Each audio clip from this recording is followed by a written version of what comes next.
இயேசு கிறிஸ்து பத்தி நான் பேசும்போது நான் உண்மையே மிரண்டு போறேங்க. தெய்வமாக இல்லை, 29 வருஷங்க அவர் ஒரு கார்பெண்டருங்க, அவர் ஒரு யூதர்.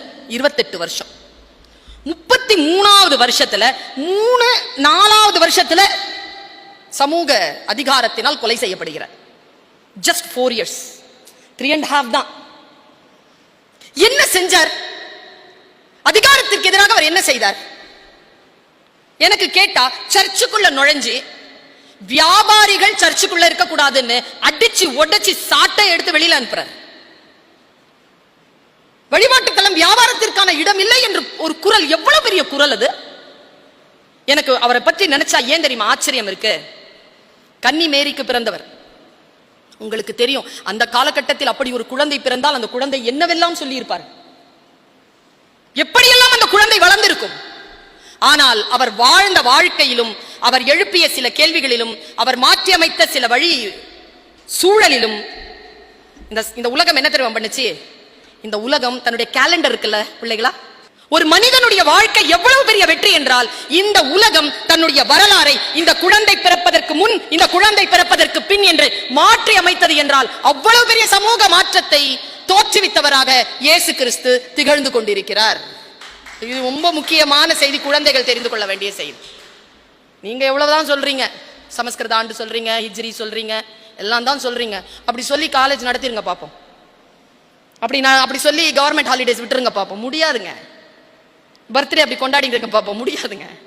கிறிஸ்து பிறந்து இவ்வளவு வருஷத்துக்கு அப்புறமா நான் பிறந்தேன், கிறிஸ்து பிறந்து இவ்வளவு வருஷத்துக்கு அப்புறமா நான் செத்தேன். அதான் நமக்கு வரலாறு. இந்த வரலாறு இருக்கு இல்லையா, இதுதான் இயேசு கிறிஸ்து. இயேசு கிறிஸ்துவை பற்றி நான் யோசித்து பார்க்கிறேன். எல்லாருமே இருக்கிறாங்க. ஒரு சின்ன ஒரு சாதாரண ஒரு பெண், அந்த பெண் ஏதோ ஒரு ரூபாய் கொடுக்குறா, மற்றவங்க எல்லாம் நிறைய காசு கொடுக்குறாங்க. அந்த 1 ரூபாய் கொடுத்தவங்க வீட்டுக்கு அவர் போறார், குடிசை வீட்டுக்கு போய் அவர் சாப்பிட்றார். அப்ப அந்த ஐஸ்வர்யவான் கேட்கிறான் ஒரு கேள்வி, நான் இவ்வளவு கொடுத்தேன், என் வீட்டுக்கு வரலையே, 1 ரூபா தானே கொடுத்தா, அவ வீட்டுக்கு வந்தீங்கல்ல. அந்த சீர்திருத்தவாதி சொன்னார், நீ உன்னிலிருந்து 100 ரூபாய் எடுத்து கொடுத்தாய், அவள் தன்னிடம் இருந்த எல்லா ரூபாயும் சேர்த்து 1 ரூபாயாக கொடுத்தாள். தானம்ங்கிறது என்னங்க, அள்ளி கொடுக்கறது இல்லைங்க, வலிக்க வலிக்க கிள்ளி கொடுக்கறதுங்க. வலிக்கணுங்க, கொடுக்கும்போது வலிக்கணும். இது இயேசு கிறிஸ்து. எனக்கு ரொம்ப பிடிக்கும் இயேசு கிறிஸ்து. ஏன் தெரியுமா? ஒரு பெண்ணை நின்று கல்லடிச்சு கொல்றதுக்காக ஒரு பெண்ணை சேர்க்கிறாங்க, கொண்டு வந்து நிறுத்திட்டாங்க, சுத்தி நிக்கிறாங்க, கல்லடிப்பட்டு அவ சாகணும், ஒழுக்கம் இல்லாத ஏதோ ஒரு காரியத்தை செஞ்சா. மண்ணில் எழுதுறாங்க மனுஷன், எல்லாரும் அவரை தான் பார்த்துட்டு இருக்காங்க. கீழே உட்காந்து மண்ணில் எழுதுகிறார், ஹீப்ரூவில் எழுதுகிறார். என்ன எழுதினார் தெரியுமா? உங்களில் எவன் பாவம் செய்யவில்லையோ அவன் முதல் கல்லை எறியட்டும். ஒருத்தனால அடிக்க முடியலையே கல்லெடுத்து. அழகிகள் கைதுன்னு தானே சொல்றாங்க, அழகன்கள் எங்கே போனார்கள்? அவர்களை பற்றி எந்த குறிப்பும் இல்லையே. அப்படித்தானே போடுறாங்க. பெண்கள் குறித்து தானே எல்லா வசைகளும். முதலில் பெண்ணுக்கான விஷயங்கள் நடைபெறுகின்ற பொழுது அதற்கான ஒரு சமூக குரலாக, தன்னை முன்னிறுத்தி கொண்ட குரலாக இருந்தது இயேசு கிறிஸ்துவின் குரல். நான் இப்படிதான் இயேசு கிறிஸ்துவை பார்க்கிறேன். எங்க பைபிள் என்பது ஒரு தேன் கூடுங்க, அது ஒரு தேன் கூடு. நீங்க படிச்சு படிச்சு பார்க்க உள்ள இருந்து தேனா நீங்க பிழிஞ்சு எடுத்திருக்கலாங்க. அதுல இருந்து இந்த பக்கம் அந்த பக்கம் பிரிக்கிறாங்களாம், சொர்க்கவாதி நரகவாதின்னு பிரிச்சுட்டாங்களாம். சொர்க்கத்துக்கு நீங்க எல்லாம் போனாங்களாம்.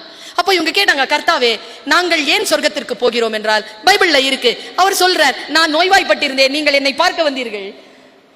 நான் சிறையில் இருந்தேன், என்னை நீங்கள் விசாரிக்க வந்தீர்கள். நான் கடனாளியாக இருந்தேன், எனக்கு நீங்கள் பொறுப்பெடுத்துக் கொண்டீர்கள், அதனால் நீங்கள் அங்கே போகலாம். நான் பசியோடு இருந்தேன், நீங்கள் எனக்கு சோறு கொடுத்தீர்கள். நான் வஸ்திரமற்று இருந்தேன், எனக்கு நீங்கள் வஸ்திரம் தந்தீர்கள் என்றவுடன் அவர்கள் சொன்னார்களாம், அங்கெல்லாம் நீங்கள் எங்கே இருந்தீர்கள்? யாரெல்லாம் பசித்து இருந்தானோ நானே பசித்து இருந்தேன், யாரெல்லாம் அநியாயமாக சிறைப்பட்டு இருந்தார்களோ நானே சிறைப்பட்டு இருந்தேன், யாரெல்லாம் நோய்வாய்ப்பட்டிருந்தார்களோ நான் தான் நோய்வாய்ப்பட்டிருந்தேன், யாரெல்லாம் நிர்வாணமாக இருந்தார்களோ நானே இருந்தேன், அவர்களுக்கெல்லாம் யார் உதவி செய்தார்களோ அவர்கள் எனக்கே செய்தார்கள், அவர்களுக்கான கூலி அவர்களுக்கு வழங்கப்படும் என்று பைபிள் சொல்கிறது. இஸ்லாத்திற்கும் கிறிஸ்துவத்துக்கும் இருக்கக்கூடிய ஒரு சின்ன ஒரு விஷயம் என்ன தெரியுமா? இங்க பெரியவங்க இருக்காங்க, நான் உணர்ந்து கொண்டதை சொல்கிறேன், பிழை இருந்தால் திருத்துங்கள்.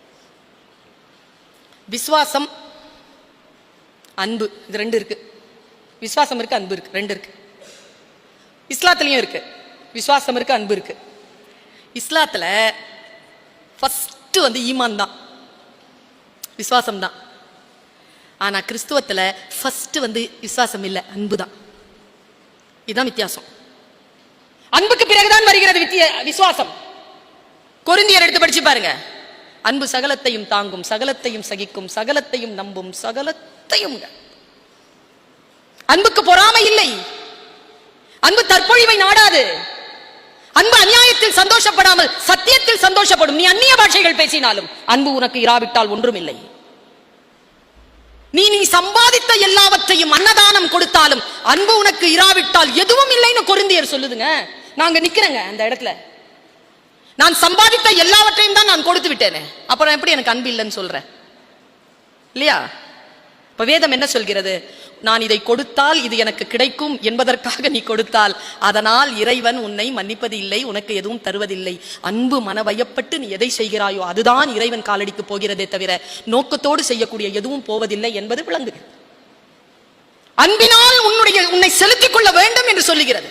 அதே நேரத்தில் எனக்கு ரொம்ப பிடித்தமான பைபிள் வரி, நான் இங்க இருக்கிறதுனால எனக்கு என்ன அது வருதா என்னன்னு தெரியல, மனசுக்குள்ள வருது, அதனால நான் சொல்றேன். விசுவாசம் எப்படி இருக்கணும் தெரியுமா? நாங்க சொல்லுவோம், ஊசி ஒட்டகத்தின் காதுகளில் ஊசி நுழையுமா? நுழையும். ஏனென்றால் அது கீழ்ப்படிதல் தானே. இஸ்லாம்ன்றது என்ன? Just submission. ஆமா, அப்படிதான். இது நம்புவதுதான். இந்த விசுவாசம் இருக்குல்ல, இந்த விசுவாசத்தை பைபிள் எப்படி சொல்றது பாருங்க. அந்த பெண்ணினுடைய பெயர் எனக்கு தெரியவில்லை. ரத்தப்போக்கு நிறைய இருக்கிற ஒரு பெண், அவளுக்கு நிறைய ரத்தப்போக்கு, எங்க போனா குணமாகும் தெரியல. அவளுக்கு சொல்லப்படுது, நமக்கு மசிஹா மேசையான்னு சொல்றாங்கல்ல, மசிஹானா என்ன அர்த்தம்னா மரணத்திற்கான மருத்துவர்னு அர்த்தம். நபிகள் வரிசையில் உயிர் தரக்கூடிய ஒரு ஆற்றல் நபிமார்களிடத்திலேயே இயேசு கிறிஸ்துக்கு தான் வழங்கப்பட்டது. ரூ கொடுக்கப்பட்டது. அவர்கிட்ட போனா குணமாயிரும் சொல்றாங்க. இந்த அம்மா நம்பிடுச்சிங்க, அவ்வளவுதான். குழந்தைகள் கவனம், நம்பிடுச்சு. ஒண்ணு நம்பி என்ன பண்றா அந்த பொண்ணு, போறா. இயேசு கிறிஸ்து வர்றார். வந்த உடனே அந்த கூட்டம் பயங்கரமா இருக்கு, அவர் அப்படியே கொண்டு போறாங்க. நிறைய பேர் இருக்கிறாங்க, அவளால அங்க கிட்ட போக முடியல. போயிட்டாங்க கிட்ட, எப்படியோ போனா, இருந்தாலும் அவருடைய மேல் அங்கி இருக்குல்ல, அந்த அங்கியை பிடிச்சிட்டா. அது அப்படியே கொண்டு போயிட்டாங்க, அவ்வளவுதான், விட்டுருச்சு, கையில இருந்து விட்டுட்டா. போனா கிட்ட போனா பிடிச்சிடலான்னு போனா ரஷ், போயிட்டான். எல்லாரும் போயிட்டாங்க, அவ சோகமா உட்காந்துட்டு இருக்கா. கொஞ்சம் தூரம் போன அப்புறமா தலைவர் கேட்கிறார், இயேசு கிறிஸ்து, இந்த கூட்டத்தில் யார் என்னை தொட்டது? கூட இருக்கிறவங்க சொன்னாங்களா, ஆயிரக்கணக்கான பேர் வந்திருக்கிறாங்க ஆண்டவரே, எல்லோரும் தான் உங்களை தொட்டார்கள், யாரை என்று சொல்வது இல்லை, யாரோ ஒருவர் என்னை விசுவாசத்தினால் பிடித்தார்கள், என் உடலில் இருந்து வல்லமை புறப்பட்டதுன்னு. விசுவாசத்தினால் நீங்கள் பிடிக்கின்ற பொழுது இறைவனிடம் இருந்து வல்லமையை புறப்பட செய்ய வேண்டும் என்று பேசுகிறது பைபிள். அந்த வல்லமையை புறப்பட செய்யக்கூடிய விசுவாசம் நம்மிடத்தில் இருக்கிறதா? சர்ச்சுக்கு எல்லாரும் போனாங்க வழிபாடு நடத்துறதுக்கு, மழை வேணும்னு. ஒரு குழந்தை மட்டும்தான் கொடையோடு போச்சு. வந்துடும் நம்பிக்கை அதுக்கு. சிரியா நாட்டில் ஒரு குழந்தை காலில் குண்டு போட்டு கால் போயிடுச்சுங்க, 5 வயசு குழந்தை. கடத்தி வச்சு ஆபரேஷன் பண்றாங்க. அது ஒரு கேம்ப், ராணுவ கேம்ப். காலில் இது போட்டுட்டு இருக்கிற, தைச்சிட்டு இருக்கக்கூடிய டாக்டரை பார்த்து அந்த குழந்தை பேசினது யூடியூப்ல இருக்கு. நீங்க எல்லாரும் இவ்வளவு அநியாயம் பண்றீங்கல்ல, இவ்வளவு குண்டு போடுறீங்கல்ல, எல்லாரையும் கொல்றீங்க, எங்க அம்மா அப்பா எல்லாரும் செத்து போயிட்டாங்க, உண்மையா சொல்றேன், நான் இத கடவுள்கிட்ட சொல்லுவேன் சொல்லிட்டு செத்துருச்சுங்க அந்த குழந்தை. என்ன நம்பிக்கைங்க அந்த குழந்தைக்கு? நான் கடவுள்கிட்ட சொல்லுவேங்குது அந்த குழந்தை.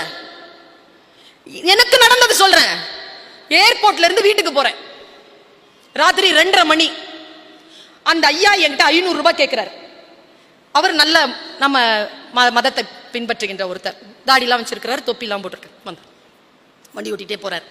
மீர்சாப்பேட்டை வந்துச்சு, இறங்கின உடனே என் வண்டியெல்லாம் எடுத்து, என் பொருளாக எடுத்து வச்ச உடனே அவர் என்கிட்ட 800 ரூபாய் கேட்கிறார். நான் சொன்னேன், 500 ரூபாய் தானே கேட்டீங்கண்ணா. இல்லையே, நான் 800 ரூபாய் தான் கேட்டேங்கிறார். இல்லைண்ணா, என்னம்மா நீங்க பொய் சொல்றீங்களான்றார். என்ன எனக்கு பொய் சொல்றீங்களான்னு மனசு ஒன்றும் சொல்லலைங்க. நான் பர்ஸை திறந்து 800 ரூபாவை எடுத்து அல்லா பார்த்துட்டு இருக்காங்கன்னு கொடுத்தேங்க. அவன் பதறி போட்டுட்டு, சும்மா கிண்டலுக்கு தான் கேட்டேன், என்ன நீங்க இவ்வளவு சீரியஸா எடுத்துக்கிட்டீங்க? இப்போ பயம் இருக்குல்ல, அந்த கொஞ்ச நேரத்தில் மறந்துருந்தியா? நீ அந்த வினாடியில் மறந்திருந்தாயா? அதனால்தான் தொடர்ந்து அந்த விஷயங்களில் இருக்க வேண்டும் என்பதற்காகத்தான் இத்தகைய பயிற்சிகள்.